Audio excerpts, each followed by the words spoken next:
السلام عليكم ورحمة الله وبركاته. بسم الله الرحمن الرحيم. الحمد لله رب العالمين، والصلاة والسلام على رسول الله وعلى آله وصحبه أجمعين. كأسرها ندنيا وحديثنا منا نسوب الله فقاد. عن أبي هريرة رضي الله عنه أن رسول الله صلى الله عليه وسلم قال: كان رجل يداين الناس فكان يقول لفتاه: إذا أتيت معسرا فتجاوزوا عنه لعل الله يتجاوز عنا، فلقي الله فتجاوز عنه. متفق عليه. سبحان الله.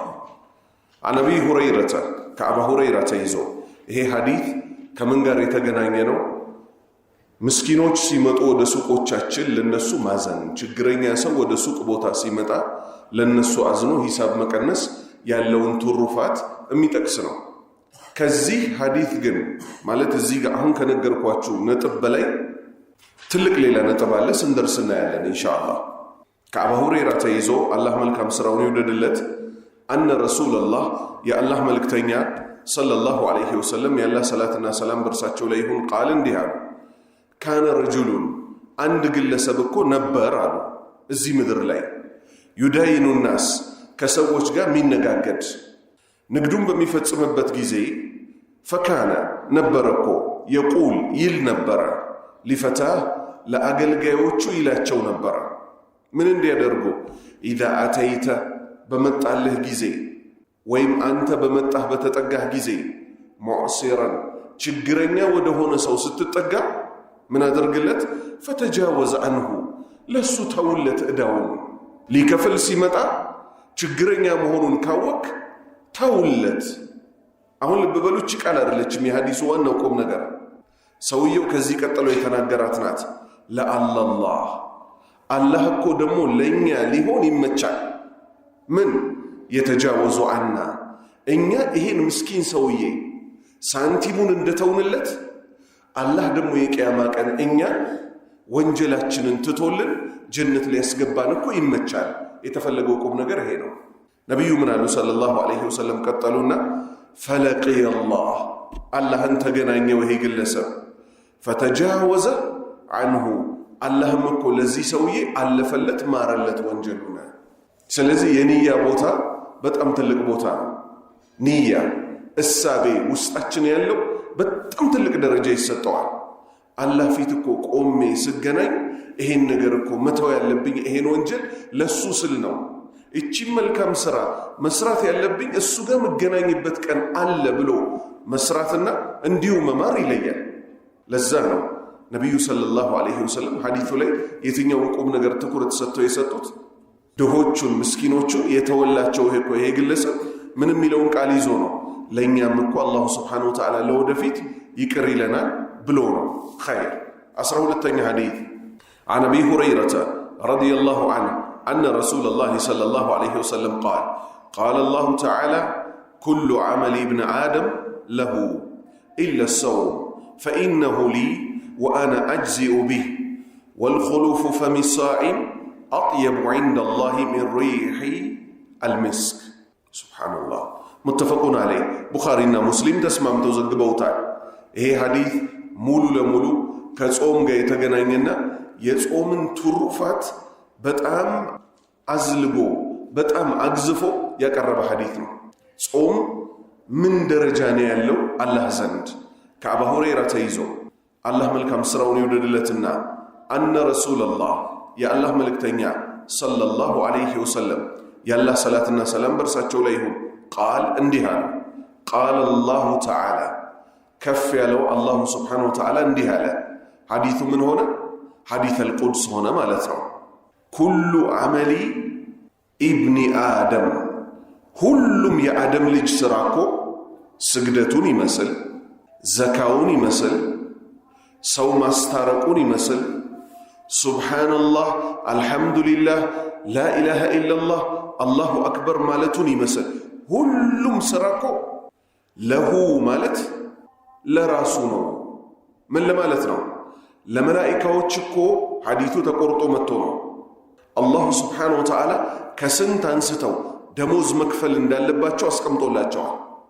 ከ10 ይነሱና አንድ መልካም ስራ ሲሰራ እስከ 700 ከዛም እጥፍ ድረስ ደሞዙን ግን ያላሳወቃቸው አምልኮ አለ። እሱም ጾም ይባላል። ኢለ ሰውም ጾም ሲቀር ፈኢነሁ ሊ እሱም እኮ ለኔ ነው።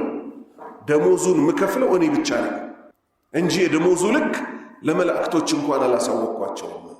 ሱብሃንአላህ። ትልቅ አምልኮ ነው አይደለም? ትልቅ አምልኮ ነው አይደለም? ሌሎቹ አምልኮዎች በጠቅላላ ይሄን የሰራ በዚህ ነው ያህል አባስታችሁ ክፈሉት ብሎ ለመላእክቶች ነግሯቸዋል። መላእክቶቹ ምን ያደርጋሉ? ይጽፋሉ በተባሉት መልክ። ጾም ሲቀር ጾምማ ወደ ማን የተጠጋችው? ፈኢነሁ ሊ እቺ ጾም እኮ ለኔ ናት አለ።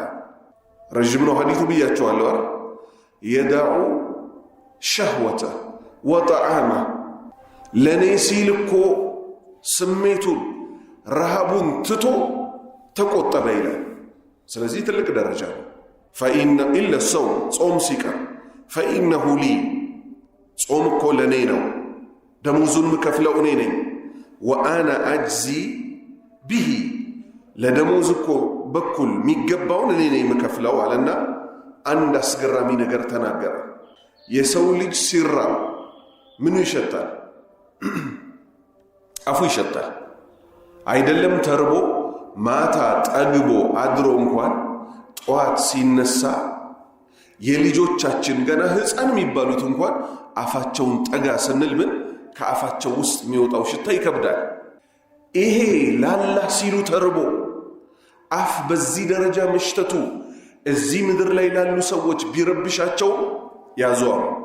ወልሑሉፉ ሽታው ፈሚሳኢሚ የጾመኛ ሰው አፍ ሽታ እኮ አጥየቡ በጣም ያማረ ሽታ አለው። ጠይብ ማለት ያማረ ዒንደላህ ጾምን የደነገገው ጌታ አላህ ዘንድ ሚን ሪሒ አልሚስክ ከሚስክ ሽታ የበለጠ እኮ በአምልኮ ምክንያት ነውና አፉ የሸተተው።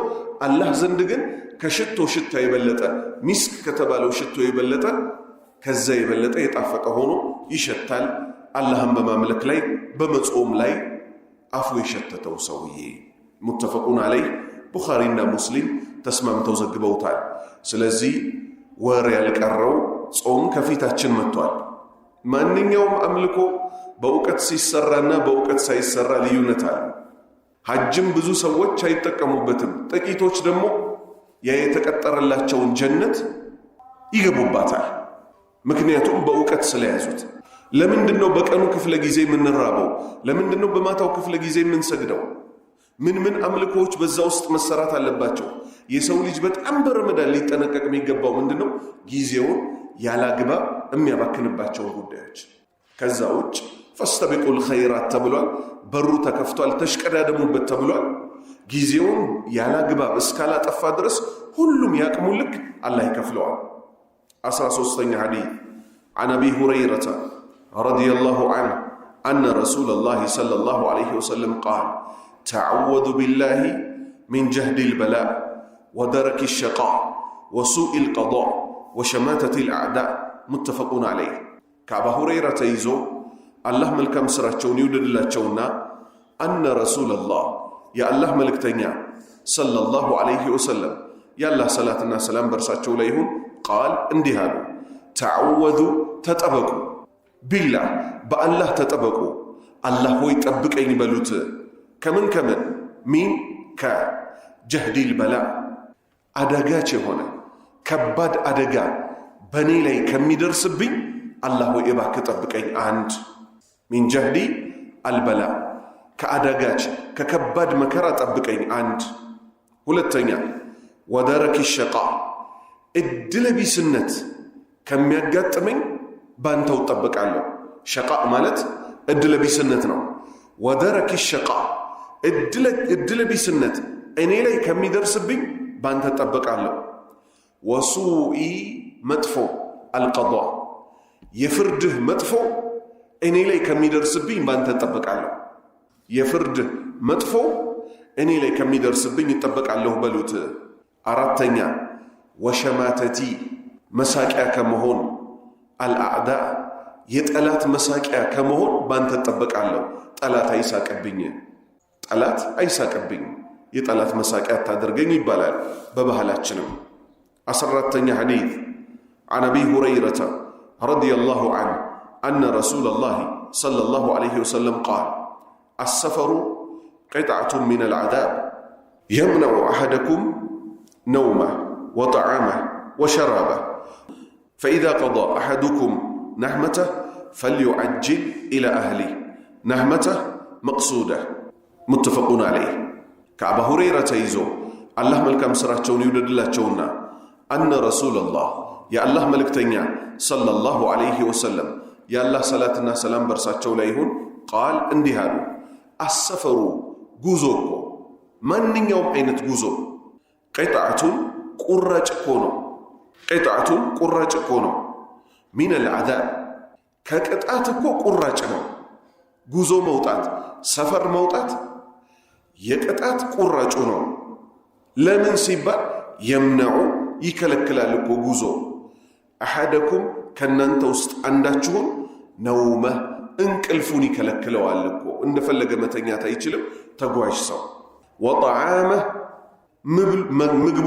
ምግቡንም እንደዚሁ ስለፈለገ በፈለገበት ሰዓት እኮ መብላት መጠጣት አይችልም وشرابه መጠጡንም እኮ በፈለገ ሰዓት ማግኘት አይችልም አጭር ርቀቶች እንኳን ስንሄድ ካያችሁ በአውቶቡስ እየሄድን ሽንት የመጣ ብትሉት አውቶቡሱ ያቆማል አያቆምም ምን ይላል ፌርማታ ለዛ ጋር ጠብቅ ይልሃል ራበኝ ብትለው የፈለክበት ቦታ ያቆምልሃል ስለዚህ ቅጣት አለው ጉዞ ነው فإذا قضى በጨረሰ ጊዜ በፈጸመ ጊዜ أحدكم ከናንተ ውስጥ አንዳችሁ ነህመተህ ማለት ጉዳዩን በጨረሰ ጊዜ ምክንያቱም ጉዞ የሚወጣው ለምንድን ነው ጉዳይ ያለብን ተብሎ ነው አይደል ነብዩ ምን አሉ ሰለላሁ ዐለይሂ ወሰለም فليعجل ያፍጥን إلى أهله ወደ ቤተሰቦቹ ቶሎ ይመለሳል የልቡን የሚሞሉለት የት ሲመለስ ብቻ ነው ቤተሰቦቹ ጋር አገሩ ላይ ሰፈሩ ላይ መኖሪያ ቦታው ላይ ሲመለስ ብቻ ነውና ጉዞ ላይ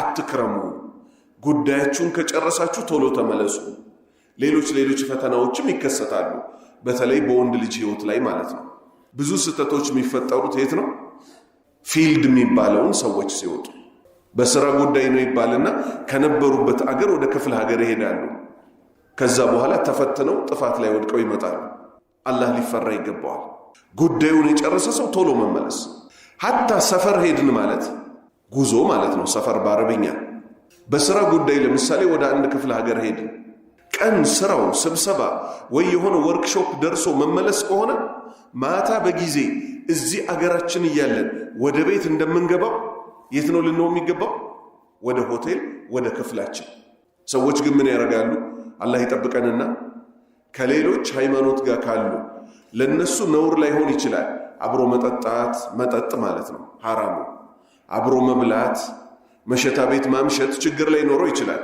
ለኛ ለሙስሊሞች ግን አንድ ጠረጴዛ ላይ እንኳን መጠጥ ካለ አብራችሁ እንዳትቀርቡ ተብለናል መጠጥ አስካሪ መጠጥ ምክንያቱም በመጥፎ መተባበር ነውና መሸታ ቤት ከሴት ጋር ሲያመሹ አብረዋቸው እኔኮ ሚሪንዳ ነው ያስኩት ብለው የሚቀመጡ ሞኞች አሉ ሚሪንዳ የሴት አይኒ ጋር ዳለ ያለው ማን ነው ከዛ ማታ አስተናጋጅ ቤት የሚመጡት ሴቶች ሁሉ ወንድ ለማሳሳት በሌላ ልብስ ነው አይደል የሚመጡት በጉርድ ቀሚስ ምናምን ተሳስቶ እዛ ይለከፍና ቤት በስነ ስርዓት በጨዋ መጠብቀው ሚስቱ መጥቶ ደሞ ይለክፋል ወንጀሉ ምን ሆነ ማለት ነው እጥፍ ድርብ ሆነ ማለት ነው ስለዚህ ታላቁ አስተማሪያችን ለነብሳችን ከኛ በላይ የሚያዝኑት ነብዩ ሙሐመድ ሰለላሁ ዐለይሂ ወሰለም ጉዳዩን የጨረሰ ሰው ባስቸኳይ ወደ ቤቱ ይመለሳል ባስቸኳይ فليعجل ማለት ይቻኮል 15ኛ ሐዲስ عن ابي هريره رضي الله عنه ان رسول الله صلى الله عليه وسلم قال لا ترغبوا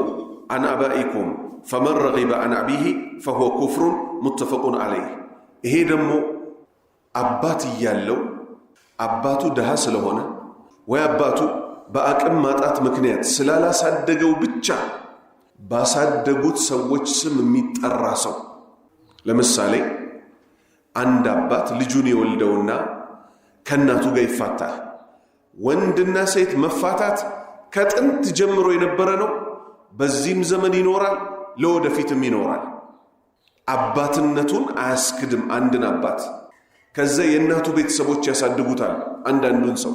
ከዛ ምን ይላል? እኔን እኮ ጠብር ግፍ አድርጎ ያሳደገኝ አያቴ ነው፣ በሱ ስም እንጂ የምጠራው አልጠራም የሚል ደፋር አለ።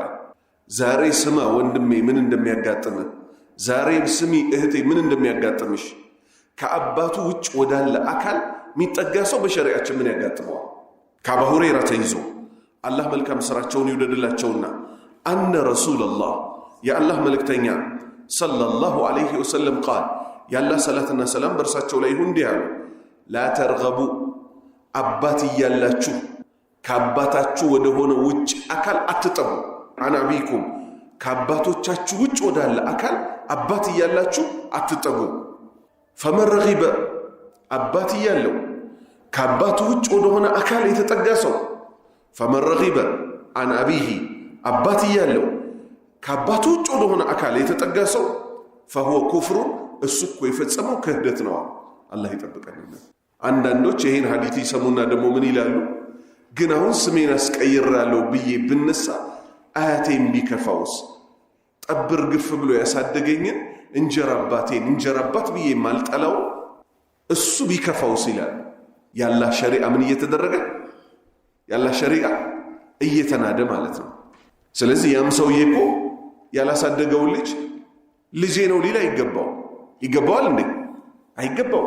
በሱ ስም ሲጠራ አባትና እናትህ ያላስማማቸው ነገር ቢኖር ልትጠራ የሚገባው ግን በማን ነው? በወለደው አባትህ። ከፊሉ ምን ይላል? አላሳደገኝም እኮ ይላል። ባላሳደገበት አላህ ይጠይቀው። ሳህ ባላሳደገበት ማን ይጠይቀው? አላህ ይጠይቀው። የሸሪዓው አውራጅ ግን ምን አለ? በአባቶቻችሁ የዘር ፈሳሻቸው ከነሱ ወጥቶ በተረገዛችሁበት ሰው ብቻና ብቻ ነው መጣራት የምትችሉታል። እንደ ቀላል የሚታይ ወንጀል ማለት ነው። ስለዚህ እንስተካከል። 16ኛ ሐዲስ عن أبي هريرة رضي الله عنه أن رسول الله صلى الله عليه وسلم قال ما أذن الله لشيء ما أذن لنبي حسن الصوت يتغنى بالقرآن يجهر به متفق عليه. إيه دمو قرآن أسمرو مقرات أن الله سبحانه وتعالى نبي محمد صلى الله عليه وسلم انديت يكبراتشو نبي اندهونو امنا يبت حديثه انديت استين نقبع عن أبي هريرة كأبا هريرة تيزو رضي الله عنها الله ملك مسراتشوني ودد الله تشونا أن رسول الله يا الله ملك تنياكو صلى الله عليه وسلم قال يا الله صلاتنا سلام برساتشو ليهون ما أذين الله الله كو أي سمع لشيء الله كو عند النجر أي سمع ما أذين لنبي ينبي اندمي سمع معنى نبي محمد صلى الله عليه وسلم ما أذين الله كو أي سمع لشيء عندك النجر ما أذين لنبي نبي محمد صلى الله عليه وسلم اندمي سمعቸው ምንን حسن الصوت መልካም ድምጻቸውን የነብዩን መልካም ድምጽ የተገና ተጅዊዱን ጠብቀው ድምጻቸውን ከፍ አድርገው ቁርአንን በዜማ መቅራታቸውን እንደሚሰማው እኮ አላህ እኮ አይሰማም። ግልጽ ነው ሐዲሱ። አላህ እኮ አይሰማም። ነብዩ ሙሐመድ ሰለላሁ ዐለይሂ ወሰለም እንደሚሰማቸው ምናቸው ያማረ ድምጻቸውን ተጠቅመው የተገና ቢልቁርአን ቁርአንን በዜማ ማንበባቸው የጅሃሩ ቢህ ጮክ ብለው ደግሞ ማንበባቸው ቁርአንን ልብ በሉ። ለምሳሌ ኢና ፈታህና ለከ ፈትሐን ሙቢና ሊየግፊረ ለከ አላሁ ማ ተቀደመ ሚን ዘንቢ ወማ ተአኸረ ብሎ መቅራትና ኢና ፈተሕና ለከ ፈትሐን ሙቢና ليغفر لك الله ما تقدم من ذنب وما تأخر ويتم نعمته عليك ويهديك صراطا مستقيما وينصرك الله نصرا عزيزا بلو مقرات ليونت الله يلو يمجمريو لقريو سويه لانبابيو سويه راسو ምን ያደርገው? ቁርአንን ግን እያንዳንዱን ሐርፍ መውጣት ያለበትን አውጥቶ ትርጉሙን ተረድቶ ከሳቸው በላይ ደግሞ ትርጉሙን የተረዳው አለ።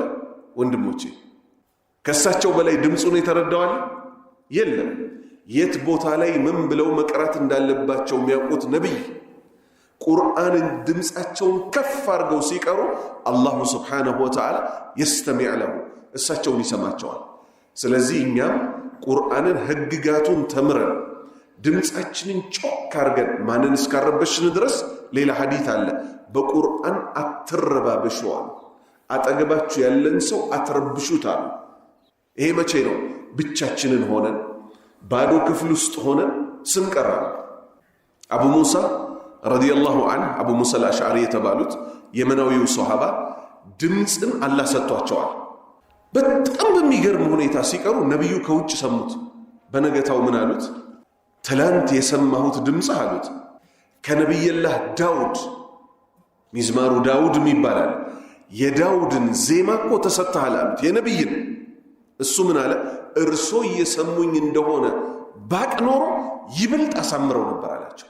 ስለዚህ ኢናያ ትኩረት እንስጥ። ቁርአንን በተመለከተ በአግባቡ በስነ ስርዓት ለመቅራት ኢማም ሆነው የሚያሰግዱ ሰዎች ድምጻቸው ለሰው እንዲያምር ብለው ሳይሆን ጌታዬ ሊደሰትበት ብለው የሚመርጧቸው አንቀጾች ራሱ ህዝብን ሲያሰግዱ ምን ሊሆን ይገባል? የሰውን ኢማን ከሚጨምሩ ምዕራፎች ውስጥ ሊሆን ይገባል።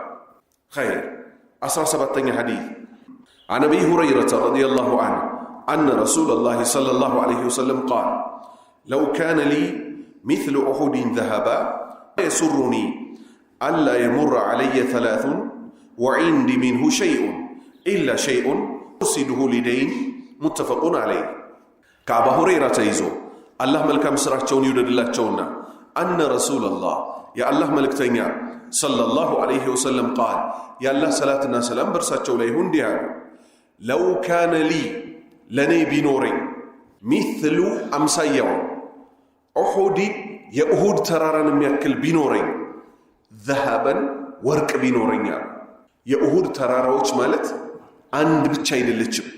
ምንድነው? ሰንሰለት ነገር ነው፣ ረዘም ያለ ነው። ያንም ያክል ወርቅ ቢኖረኝ ማ የሱሩኒ እኔን እኮ በፍጹም አያስደስተኝም አሉ። አላ የሙር አለየ 3 ሌሊት 3 ቀን በኔ ላይ እኮ ሊያልፍ አልወድም አሉ። ምን ሆኖ? ያንን ወርቅ ይዤ ወርቅ አለኝ እኮ ብዬ እንደ ሀብት ልጠራው እኮ አልወድም። እኔ ጋር እንዲኖር አልቀመጥም። ወዒንዲ ሚንሁ ሸይኡን አንዳች ነገር ደግሞ ከዛን ከሚያክል ወርቅ እኔ ጋር ተቀምጦ እኮ እንዲኖር አልፈልግም። ምን ባረገው እንጂ ብሰጠው እንጂ ለእናንተ ለሷሃባዎች አንዲት ነገር አይመጣላቸው ቢሰጧት እንጂ። እነዚህን ሁለት ሐዲሶች እንዴት ነው የምናስታርቀው ወንድሞቼ? በአንድ በኩል አይሻ ምን አለች? 2 ወር የሚሆን እሳት የነብዩ ቤት ነዶ አያውቅም አለች። ቀለቦቻችን የነበሩት አለች ምንድናቸው? ተምርና ውሃ ነበር። ጥሩ። በሌላ ዘገባ ደግሞ ፍየል አርደው ምን ቀረ አሏት። እንትኑ ቀርተዋል አለች። እሳቸው ምን አሏት? የቀረው እነዛ የሰጠናቸው ናቸው አሉ። ከዚህ ምን ትይዛላችሁ? አንዲት ንብረት እሳቸው ቤት አትመጣም ከስር ምን ቢደረግላት እንጂ ብትወጣ እንጂ ሰው ሳይሰጣቸው ቀርቶ አይደለም። ይሄው እዚህም ጋር ምን አሉ? የኡሁድ ተራራን የሚያክል ወርቅ ቢኖረኝ ለ3 ቀን እንኳን ይዤ ይሄ አለኝ ማለት አልወድም አሉ። ኢላ ሲቀር እንጂ ምን ሲቀር? ምን ሊይዙ ነው እንግዲህ ነብዩ ሰለላሁ ዐለይሂ ወሰለም ሁሉን ሰጥተው ይሄን ሲቀር አሉ። ምን ሲቀር? ኢላ ሸይኡን አንዲት ነገር ስትቀራ ምን? ኡርሲዱሁ ሊደይኒ እዳ መክፈያ ብዬ እመስቀራት ብር ስትቀር የተቀረችውን ግን ምን አደርጋለሁ? በአላህ መንገድ ላይ እሰጣታለሁ። ከዚህ ምን እንረዳለን ወንድሞቼ? አሁን አምጧል። አሁን እኮ ብዙ እየተማማርን ብዙ ነገር ተረዳናል። ምን እንረዳለን ከዚህ ሐዲስ?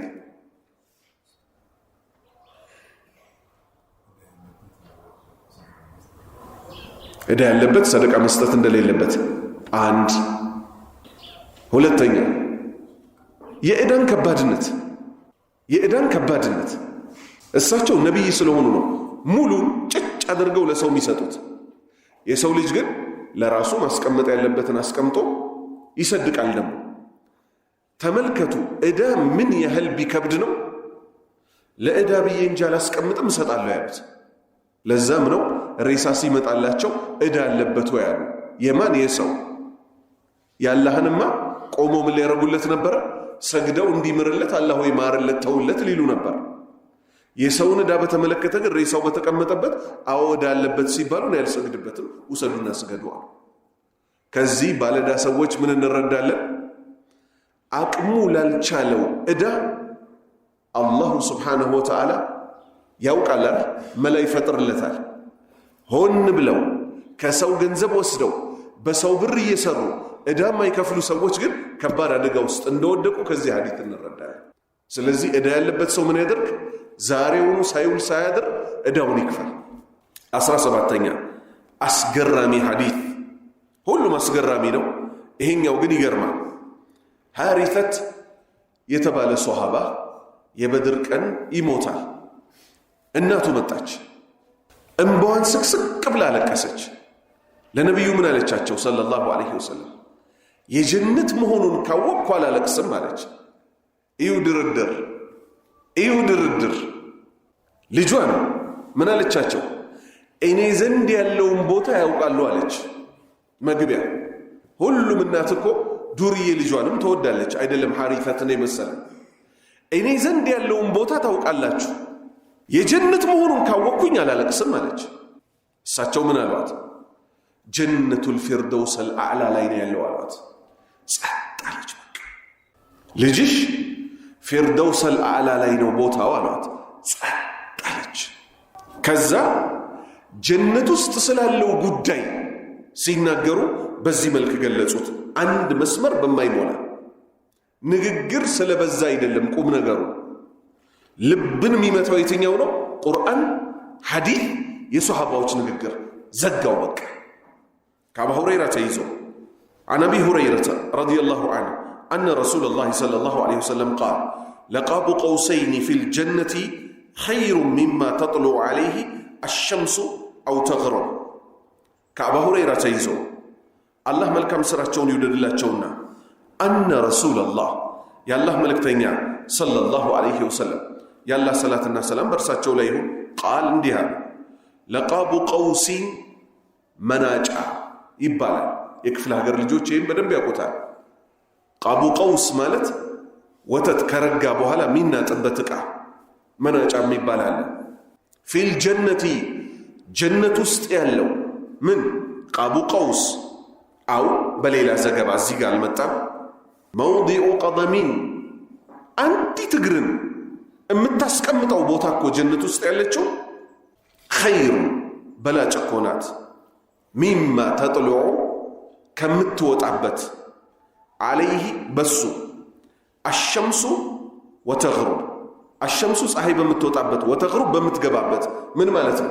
ፀሐይ የምትገባና የምትወጣው ዱንያ ላይ ነው አይደል?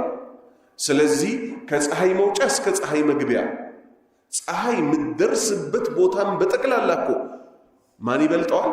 ጀነት ውስጥ ያለው ቃቡ ቀውስ የወተት መናጫ ወይንም ጀነት ውስጥ አንድ እግር የምታስቀምጠው ቦታ ዱንያን በጠቅላላ ይበልጣል ብለው አጽናኑት። ከዚህ ምን እንይዛለን? ቅድም ከነገርኳቸው ሐዲስ እዚህ ጋር ካልተጠቀሰው እናት ማንን ነው መታ የጠየቀችው? ልጄ የጀነት ከሆነ አላለቅስም ያለችው ንገሩኝ። ነቢዩ ሰለላሁ ዐለይሂ ወሰለም። ስለዚህ ከዚህ ምን እንይዛለን? አንድ ሰው የጀነት ነው ብሎ ለመመስከር የእሳት ነው ብሎ ለመመስከር መስካሪው ማን ብቻ ናቸው? መለኮታዊ ራእይ ማይለያቸው ነቢዩ ሙሐመድ ሰለላሁ ዐለይሂ ወሰለም ብቻ ናቸው። እኛስ በጥቅሉ ምን ብለን እንመሰክራለን? መልካም ሰሪዎችና እምነታቸውን የያዙ ሰዎች የጀነት ናቸው እገሌ ሳንል፣ እንደገና ደግሞ ኩፍርና ንፍቅና መጥፎ ስራን የያዙ ሰዎች እሳት ተደግሶላቸዋል ብለን እናገራለን። የቂያማ ቀን ፍርዱ ይሰጣል። ነቢዩ በመካከላችን በነበሩ እሳቸው ይመሰክሩ ነበር። አሁን ግን አሉ የሉም አይደል? ባረከላሁ ፊኩም። 19ኛ ሐዲስ عن أبي هريرة رضي الله عنه أن رسول الله صلى الله عليه وسلم قال الله تعالى يشتمني ابن آدم وما ينبغي له أن يشتمني ويكذبني وما ينبغي له أما شتمه قوله إن لي ولدا وأما تكذيبه قوله ليس يعيدني كما بدعني رواه البخاري كعب هريرة تيزو الله ملك مسراتشون يودد لاتشونا أن رسول الله يا الله ملك تنيا صلى الله عليه وسلم يا الله صلاتنا سلام برساتشو ليه قال اندها قال الله تعالى كف يلو الله سبحانه وتعالى اندها حديث من هنا حديث القدسي هنا يشتموني يسدبني لكو على الله من هو الله نمي يسدبه ابن آدم يا آدم ليش كهونو تستقونين يسدبوني له وما ينبغي بفتصم دمكو أي قبام له لزيل آدم ليجكو أي يشتمني أني اللي سدبنيكو بفتصم أي قبام ويكذبوني يستباب لنيال دمكو يا آدم ليج وما ينبغي له لسكو دمو بفتصم أي قبام أني اللي يستباب لنيال أهو اللهم سدب مالت من مالتنا عند اللهم استباب المالت من مالتنا ولتم لي تكسروا من رسول لنا قرمي قبام أما شتمه أنين مسدبوكو قوله اندي بلو من ناقرونه يسو لجي إن لي لنيكو علو بلو يموقتالو ولدا لجالو الله يلالو إيه سدبنا ولا إن الله غني عن العالمين الله كعلماته يتبقى كانوا يدلم تورو يهودا وچمطونا منالو وقالت اليهود عزير ابن الله يهودا وچمطونا منالو إزرا يالله لجنوا إزرا ميبال سوال وقالت النسوارا نسوارا وش دمو مطونا منالو مسيح ابن الله عيسى يالله لجنوا هولد مشرك وش دمو مطونا يمكا قاريا ملاكتوش يالله سيت لجوش ناتشوال ايه ولو من دنو لا الله سدبنا تككلين يو ينبيات هايمانوت دمو منا تصدق قل هو الله أحد بل الله كو عندنا الله الصمد يفطر عن هلو متقي الله نو لم يلد الولدم ولم يولد التولدم السم يتولد አይደለም السم ማንንም አልወለደም ሚስትም የለው حتى ነሷራዎች ምን ይላሉ ድንግል ፈጣሪዋን ወለደችው ይላሉ لا حول ولا قوة إلا بالله يا ዓለማቱን ጌታ ማንንም አልወለደው በል እንዲያውም ስለ መርየም አወላለድ ራሱ እንነጋገር እናቷ ሐና ምን አለች ربي إني نذرت لك ما في بطني محررا فتقبل مني ጌታዬ ሆይ በሆዴ ያረገዝኩትን አንተም በማገልገል ላይ ብቻ ንጽት ያለ ሲሆን ጽድት ያለ ሲሆን እንዲሆን ተስየለው አለች ከዛ ማንን ወለደች መርየምን ወለደች እሷ የተመኘችው ምን ነበር ወንድ ወልዳለው ብላ ነበር አሁን ምኑ ላይ ነው ምን ይዘው ሐና የለመነችው ማን ነው በአላህ ይሁንባችሁ የመርየም እናት የዓለማቱን ጌታ አላህ በሆዷ ያለችውን የተሳለችው ምን ስትል ነው እኔ ሆድ ውስጥ ያለውን አንተም በማገልገል ላይ ባሪያ እንዲወለድላት ነው የተሳለችው ራሱ የአላህ ባሪያ እንዲወለድላት ነው የተሳለችው እንጂ የፍጡራን ጌታን አይደለም እኮ የተሳለችው ሊሆንም አይችልምና ሴት ስትወልድ ግን ምን አለች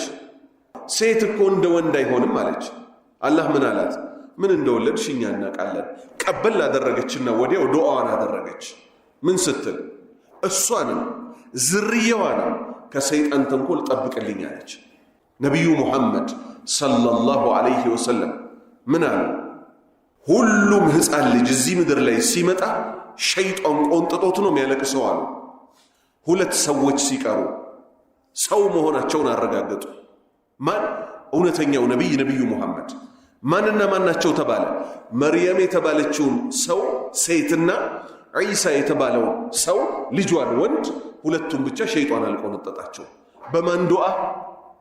በማን ዱዓ በሐና በእናታቸው ዱዓ ስለዚህ አላህ ልጅ አለው ከሚሉ ማንኛውም አላህ የሚሰደብባቸው አምልኮች ሙስሊሞች ሊርቁ ይገባል ምንን ይመስል ጥምቀት ክሪስማስ የመሳሰሉት ጠቅላላ ተወለደ ተደበደበ ተሞተ ብለው አይደል የሚያምኑት ክርስቲያኖች ምን ብለው ነው የሚያምኑት ተወለደ ብለው የሚያከብሩት በዓል አለ ተሰቀለ ብለው የሚያከብሩት አለ ተገረፈ፣ ሞተ፣ በሶስተኛው ቀን ሞትን ድል አድርጎ ተነሳ ብለው የሚያምኑት አለ። እንዲህ አይነት በዓሎቻቸውም ላይ ሆነ የሌላ ሰው ሃይማኖት እምነት ላይ እኛ ልንጠጋ አይገባንም። ለኩም ዲኑኩም ወሊየ ዲኒ፣ ለእናንተም ሃይማኖታችሁ አላችሁ፣ ለእኛም ሃይማኖታችን አለ። የቂያማ ቀን ፍርድ ይሰጣል የሚባለው ምክንያቱም አላህን መስደብ ነውና። ሰዎች እኮ አያውቁትም። አብረን አንድ ሀገር ላይ እየኖርን ይላሉ። አንድ ሀገር ላይ የምንኖረው በአላህ ምድር ላይ እንጂ ምድሩ የማን ነው? የአላህ። አላህ በምን መልክ አብራችሁ ሁኑ፣ በምን መልክ ተለያዩ የሚለውን አስምሮልናል። አላሰመረልን? አስምሮልናል። ስለዚህ እነዚህ በዓሎች አላህ የሚሰደብባቸው ናቸውና ልንርቅ ይገባናል። አንድ ወአማ ተክዚቡሁ አለ አላህ፣ እኔን ማስተባበላቸው እኮ ማስዋሸታቸው እኮ ቀውሉሁ እንዲህ ማለታቸው እኮ ነው። የሰው ልጆች ለይሰ ዩዒዱኒ እኔን አይመልሰኝም ማለታቸው እኮ ነው። ከማ በደአኒ መጀመሪያ እንዳመጣኝ ሰው እንደነበርኩት ከሞትኩ በኋላ አጥንት ሆኜ ነው ምቀረው፣ ድጋሚ አልቀሰቀስም ማለታቸው ነው። ቁል በላ ወረቢ ለቱብዓቱን በራሱ ምሎ ተናገረ። ቁል በላቸው መልእክተኛ ሆይ ወረቢ በጌታዬ ይሁንብኝ በላቸው። በማን? በራሱ። ለቱብዓቱን ትቀሰቀሳላችሁ። ያው ከምንድነው የምንቀሰቀሰው? አጥንታችን ሁሉ ይበላል። ስጋ ተውት፣ ወርም አይቆይም፣ ይፈራርሳል። አጥንታችን ይረግፍና እዚህ ጅራተ ጎመድ የምትባላለች ስፓይናል ኮርድ እታች ጋር ሲደርስ መጨረሻ ላይ ትንሽዬ ስጋ ያለች ከሷ ድጋሚ መጨረሻ ላይ በሞትንበት ሁኔታ አላህ ረክቦ ራቁታችንን ይቀሰቅሰናል። በነበርንበት የመጨረሻ ሁኔታ ሐጅ ላይ የነበሩት ሰዎች ለበይክ እያሉ ከመሬት ውስጥ ቆፍረው ይወጣሉ። መጠጥ ሲጠጣ የነበረ ከነስካሩ ይነሳል። ሁለተኛ ስካር ይጨመርለታል።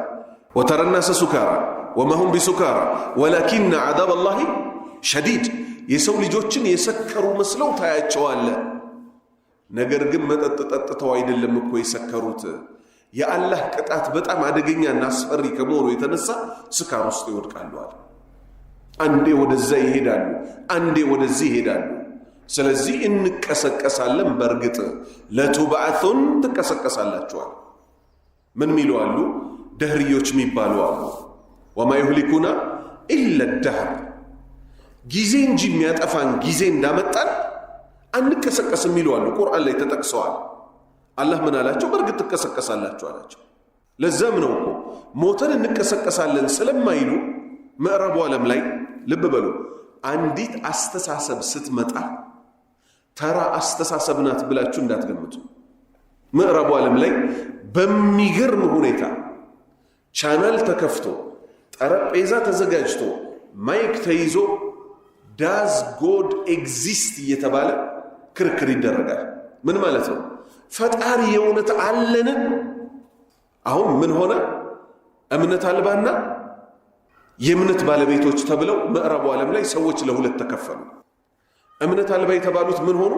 ኤቲስት የሚባል ስም ለራሳቸው ሰጡ። ኤቲስት ፈጣሪ የለም አሉ። በእነሱ ውስጥ እነማን ገብተው ተሸገሸጉ? ግብረ ሰዶም የምትሏቸው፣ ሴት ለሴት የምትሏቸው፣ ሰው ከእንስሳ ጋር የሚባሉ ደግሞ አሉ። ሌላ ስማቸውን አልጠቅስም። ግብረ ሰዶም የሚባለው ስለተጠቀሱ ነው በቁርአን ላይ የሰዶም ህዝቦች ተብለው ነብዩላህ ሉጥ የተላከላቸው። ሰው ከእንስሳ ጋር እንጂ እምቢ ያሉ ደግሞ አሉ። ሌላ እነ ኔዘርላንድ የሚባል ሀገር ውስጥ የሚኖሩ እኔ ውሻ ነው ባለ የምትል ሴት አለች፣ ተከታይ ያላቸው። እኔ ከአህያ ጋር እንጂ አልፈጽምም የሚል ማለት ነው። እነዚህ ሁሉ ምን ውስጥ ገቡ መሰላችሁ? ፈጣሪ የለም የሚሉት ውስጥ ገቡ። ለምን? ሞቶ መቀስቀስ እንዳለ ቢያቆማ ሂሳብ እንደሚሰጣቸው ስለሚያውቁ ምን አያረጉም ነበር? እዚህ ቆሻሻ ስራ ውስጥ ባልገቡ። በሚያሳዝን ሁኔታ ምን ይሉናል መሰላችሁ? ራሳቸው ዴቨሎፕድ ካንትሪ አድገን ጨርሰናል ይላሉ። እኛን ደግሞ ሶስተኛው ዓለም ላይ የሚኖሩ ይላሉ። ሶስተኛው ዓለም ላይ፣ እነሱ አንደኛው ዓለም ላይ ነው የሚኖሩት። ለአላህ ስንት ዓለም አለው? ከምድር አንድ ዓለም አለችው። አላህን የሚገዙ ሰዎች በዚህ ምድር ላይም መብራት ባይኖራቸው ሰልቫጅ ቢለብሱም ድሃ ቢሆኑ አንደኛ እየኖሩ ያሉት ቪአይፒዎች እነማን ናቸው? እነሱ ናቸው። እነዚህ የእንስሳ ሥራ የሚሰሩት ሰዎች ምን ይላሉ? አፍሪካ ላይ የሚኖሩት ሰዎች እኮ ሃይማኖት እያሉ የሰው መብት እየከለከሉ ይላሉ። የሀገራችንን መንግስታት እርዳታ ለመርዳት ምን እንደሚሉ ታውቃላችሁ? ምን ሰጣችሁ ነጥቦች አሉ።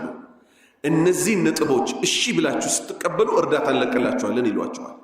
ምንድነው ስትሉ አንብበናል። ውስጡ ገብቶ የሰው ልጅ መብት ልታከብሩ ይሏቸዋል። ቅብናት፣ ልብ በሉ፣ ቅብናት አርስት ናት። የሰው ልጅ መብት ልታከብሩ ሲሉ የሚፈልጉበት አንተ እዚህ ሰፈር ውሃ የላችሁም፣ የጉድጓድ ውሃ እናውጣላችሁ፣ እርሻ ብዙ እያመረተ አይደለም፣ አመራረቱን እንዴት እናሳያችሁና ስንዴ በብዛት እንድታመርቱ ሚል አይደለም። ወንድ ለወንድ መጋባት የሚፈልግ ካለ አብዮት አደባባይ ላይ ሄዶ እንዲጋባ የኢትዮጵያ መንግስት ካልፈቀድ ከእርዳታ አንሰጥም ነው። በብዛት የሀገራችን መንግስቶች ላይ ሰው ይፈርዳል። ዝም ብሎ እርዳታ አይቀበልም እንዴ? ዝም ብሎ ብድር አይቀበልም እንዴ? ለምን ይቀበላል? ብድር እንኳን ሊያበድሩ እኮ አብሮ ከስር የሚያስፈርሙህ ነገር አለ። መሸታ ቤቶች ይከፈቱ፣ እንዲህ ይሁኑ። ብዙ ነገር እኮ ነው ጥያቄ ያለው። ስለማታውቁ ነው እኮ ወንድሞቼ። መንግስት ይሄን ፈረመ ማለት አገሪቱ ጠፋች ማለት ነው። ምን ያደርግልናል? ሁሉ ነገር ተመችቶ አላህ ታምጾ ከዛ ቀብር ውስጥ ስንገባ ምን ይጠቅመናል? እኛ ልንተርፍ እንችላለን ዛሬ። ለምን? አባቶቻችን የሰጡን የእምነት ጭላንጭል ስላለ። ነገ ግን በትምህርት ቤት ውስጥ እኮ ልጆች እየተሰበኩ ያሉትን እኮ እያየን ነው። ትምህርት ቤቱን ማነካካው ስትሉ እርዳታ የሚሰጡት ድርጅቶች የትምህርት ካሪኩለሙን ንኩት ይላሉ። አላህን እንድትፈራ አይነት ትውልድ አትፈልግም። አላህን ከፈራህ ምን ስለሚሆን ይሄ ክልክል ነው፣ ይሄን አልበላም፣ ይሄን እበላለሁ ልትል ነው። የአሳማ ስጋ የሚበላ እህቱ በአደባባይ ዝሙት ብትፈጽም ምንም የማይመስለው ትውልድ እንዲመጣ እነማን መጡ? ሞተን አንቀሰቀስም። ይሄ ሰዎችን ኮንትሮል ለማድረግ ሃይማኖት ከዚህ በፊት በጋርዮሽ ስርዓት የነበረ እንጂ የሰው ልጅ ህግ ካለ ምን አያስፈልገውም ይላሉ? ሃይማኖት አያስፈልገውም ይላሉ። አልተረዳችሁም ወንድሞች? ህግ ካለ ለሰው ልጅ ሃይማኖት አያስፈልገውም ይላሉ። ኢና ሊላሂ ወኢና ኢለይሂ ራጂዑን። ከባድ ጥንቃቄ ትኩረት ይፈልጋል። እምነታችንን ካላወቅን የኛ ሰውነት ዋጋ የለውም። ሀያኛ ሐዲስ عن أبي هريرة رضي الله عنه أن رسول الله صلى الله عليه وسلم قال لا يدخل أحد الجنة إلا أوري مقعده من النار لو أساء ليزداد شكرا ولا يدخل النار أحد إلا أوري مقعده من الجنة لو أحسن ليكون عليه حسرة متفق عليه. كعب هريرة تيزو الله ملك مسراتشون يودد الله تشونا أن رسول الله يا الله ملك تنيا صلى الله عليه وسلم يا الله صلاتنا سلام برساتشو ليهم لا يدخلوا أي قبام مكو أحد الجنة كننت وسط عندتشو مكو جنة ميقبا يلم إلا سيكر انجي أوريا كاية بوهلا بيهون انجي منون مقعده مكة مجاو من النار كأسات يتي كمت اندنبر الله يسايوان مچه لو أساء بتبلاش نوروكو امنت ساتامن ملكام سراوچن ساتسرا بتمطا نوروكو እዚች ሳት ላይ ነበር የምትገባው ብሎ አሳይቶ ነው ጀነት የሚያስገባው እንጂ ዝም ብሎ ጀነት አይገባም። ለምንድነው ይሄ ጥበቡ ከተባለ የጀነት ሰዎች አመስጋኞች ናቸው አይደሉም? ገና የመጀመሪያ የሚለኩሷት ንግግር ምንድናት? አልহামዱሊላሂ الذي هدانا لهذا وما كنا لنهتدي لولا ان هدانا الله። ምስጋና ሁሉ በጠቅላላ ለዓለማት ጌታ ለአላህ ይሁን። በእኛ ኃይልና ጥበብ ቢሆን እኮ አንገባም ነበር። እሱ ግን አዝኖ የጀነቱን ሥራ አሰርቶ ጀነት አስገባም ብለው ለአላህ ይናዘዛሉ አይደል? አሁን ደግሞ ይቀጥላል። አላህ ምንን ሲያሳያቸው ብታበላሹ ኖሮ እኮ መኖሪያችሁ እዚህ ነበረ፣ ግን ስላሳመራችሁ ጀነት ግቡ ሲባሉ ሊየዝዳዱ ሹክራን። ጥበቡ ደግሞ ምንድነው? መጀመሪያ ባመሰገኗት ላይ ሊየዝዳዱ እንዲጨምሩ ምንን? ሹክራን። በምስጋና ላይ ምስጋና እንዲጨምሩ እኮ ነው አላህ እሳቷን አሳይቶ እዚህ ነበር የምትገቡት ብሎ ወደ ጀነት የሚወስዳቸው። ከዛ ምን ይላሉ? አልহামዱሊላህ አላህ የጀነት ይበለንና አልহামዱሊላህ በዛ በብርድ እንኳንም እየተጠበስን እርስ በእርስ የተቀራራ እንኳንም ተራዊህ ሌሊት ተሐጁድ የሰገድን እንኳንም ለጎረቤቴ የታዘዝኩኝ ደካማ ለነበሩት ምን እንዲሉ እያንዳንዱ ስራቸውን እያስታወሱ ምን እንዲያረጉ በምስጋና ላይ ምስጋና እንዲጨምሩ በደስታ ላይ ደስታ እንዲጨምሩ ወላ ይድኹሉ النار እሳት ደሞ እኮ አይገባም እሳት ገቢ አሐዱን ከናንተ ውስጥ አንዳችሁ ኢላ ኡሪያ ካየ ከተመለከተ በኋላ ቢሆን እንጂ መቅዓደሁ መቀመጫው من الجنة كجنة بكل لو أحسن ملكام امنت ملكام سراوج يزح بنبر جنة الزي نبر متقباو من انديون ليكون عليه حسرة ملكام امنت بالا ميازو ملكام سراوج بالا مسراتو بس أسأت ليت أسأت انديورو أسأت مقباتو راسو أسأت نو يدلم يا ليتني كنت ترابا مالت راسو أسأت نو يدلم منو أفر هوني بكرون دنسا مالت راسو أسأت كون برر الله جن جنة يساينا كاسايو بوهلا بالتسامر زيت جبا نبر أنت جن سلاب بلاش زي جبا يبالا الله نجاي بلا متفقون عليه ولا الحديث نجمر جزالا عن أبي هريرة رضي الله عنه أن رسول الله صلى الله عليه وسلم قال من أخذ أموال الناس يريد أداءها أدى الله عنه ومن أخذ يريد إتلافها أتلفه الله رواه البخاري كأبا هريرة يزو الله ملكم سراتشون يدلاتشون أن رسول الله يا الله ملك تنيا صلى الله عليه وسلم قال يا الله صلاتنا سلام برساتشو ليهم من أخذ يازسو يازسيبال لما سكمت عدلم تبدرو يازسو ملن أموال الناس يسوتشن جنزب ببدرو السدى يريد نية ودمو ميفلقو أداءها لمن لسلاتشو أنا يتشجر وسجالو لك እንዳገኘው ልመልስላቸው ብሎ ንያ ነበረው አደላሁ አን አደላህ አላህ እኮ ይመልስለታል አንሁ ለሱ እኮ አላህ ይመልስለታል ከዚህ ምን ያዝን ወንድሞቼ እኛ ቆራጥ መሆናችን እንጂ እዳን በመመለስ ላይ እዳን ከፋዩ ማን ነው ሐቂቀተን እኛም አይደለም የከፈልነው ይሄው ሐዲሱ በግልጽ አመጣው እኔ እኮ ለፍቼ ጠብር ግፍ ብዬ እሚል እንዳይመጣ ቃሉ ገደበው ምን ሲል አደላሁ አን ንያህን አይቶ አላህ ራሱ ከፈለልን ሌላ ሐዲስ እናስገባበታ ዙበይር ረዲየላሁ ዐንሁ ሊሞት ሲል ሚስቶችም ነበሩት ብዙ እዳ ነበረበት ለልጁ ምን ይለዋል ልጄ ሆይ አደራ እዳይን ክፈላል እዳይን በምትከፍልበት ሰዓት ከተቸገርክ አለው የዙበይር ጌታ ሆይ እያልክ ለምነዋል እዩ ኮኔክሽን አንተ ሞተህ ማለት ነው በጌታ ላይ ምን ያህል መተማመን ቢኖርህ ነው ልጄ ሆይ እኔ ሲሄው ሞት አፋፍ ላይ ደረስኩኝ እኔ ልከፍለው ልጨርሰው ያልቻልኩትን እዳ አንተ የኔ ምትክነ እዳይን ክፈል ስትከፍል ሰውነህና ትቸገራለህ ሲቸግርህ የዙበይር ጌታ ብለህ ጠራው ማይሞተው እሱ ይከፍልልሃል ይሄው አደላሁ አን አላህ ይከፍልልሃል እንዳለው የዙበይር ልጅ ጀመረ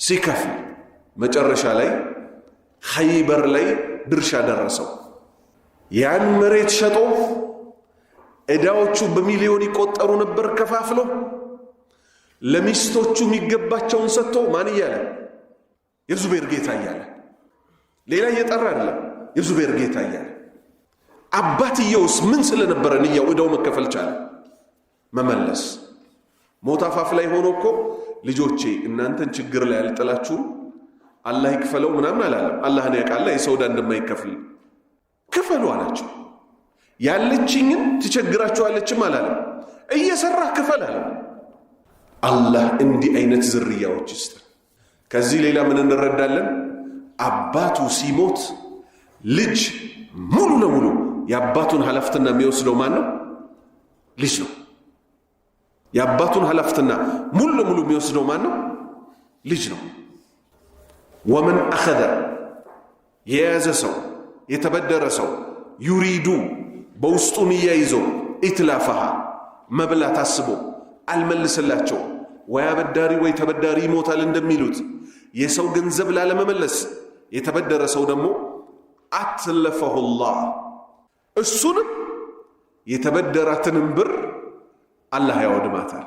አትለፈሁላህ እሱንም ሰውየውንም። የመጀመሪያው ላይ እኮ ሰውየውን አላህ ይከፍልለታል ነው የተባለው።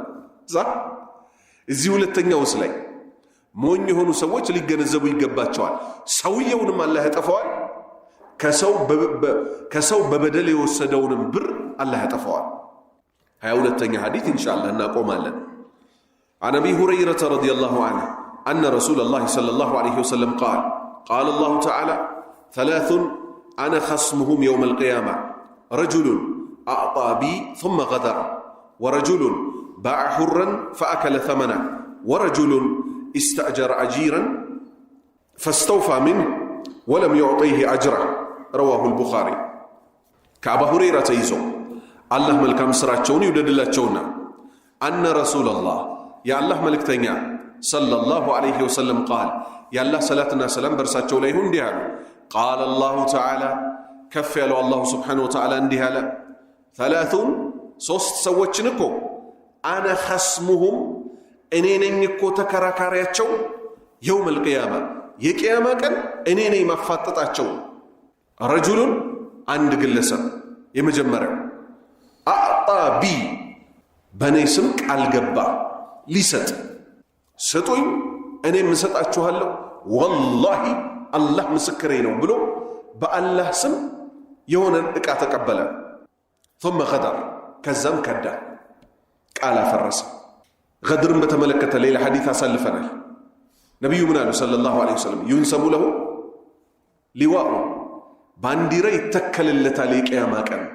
من دناتش بانديرا سيبال هذه غدرة فلاني إهما يكداتنيو يقلي ملكتنا تبلو بسمو بانديرا يتكل اللتال لا أقروش بانديرا ملي عند الله تشوهلو لكداتنيا سو يقياما كان بانديرا بسمو يتكللታል الله يطبقن ሰውን ከመክዳት።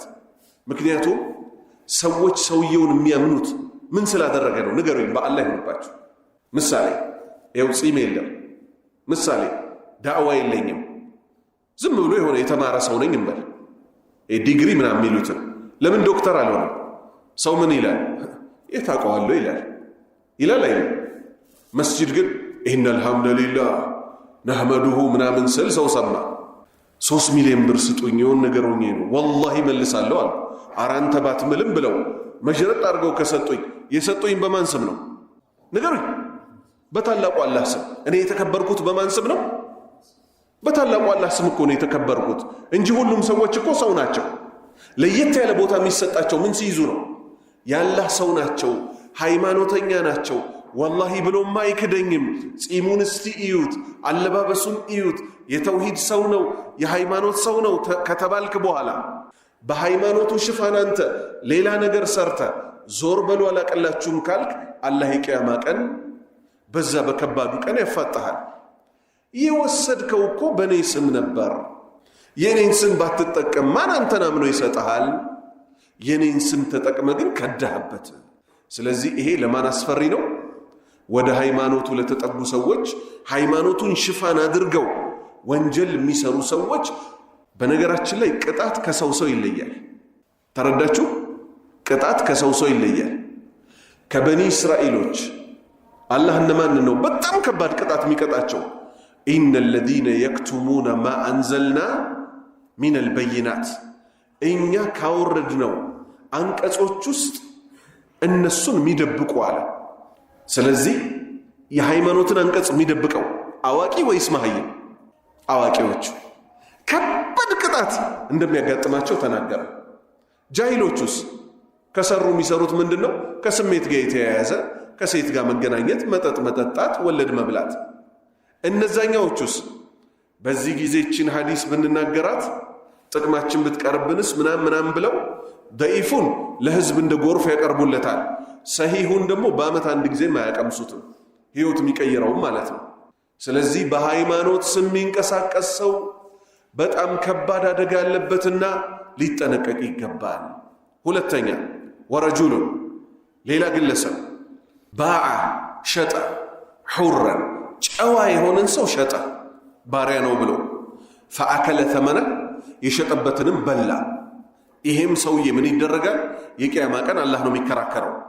ወረጁሉን ሶስተኛው ግለሰብ ኢስተእጀራ ቀጠረ፣ አጂራን ቅጥረኛን ቀጠረ። የቀን ሰራተኛ ሊሆን ይችላል፣ የቤት ሰራተኛ ሊሆን ይችላል።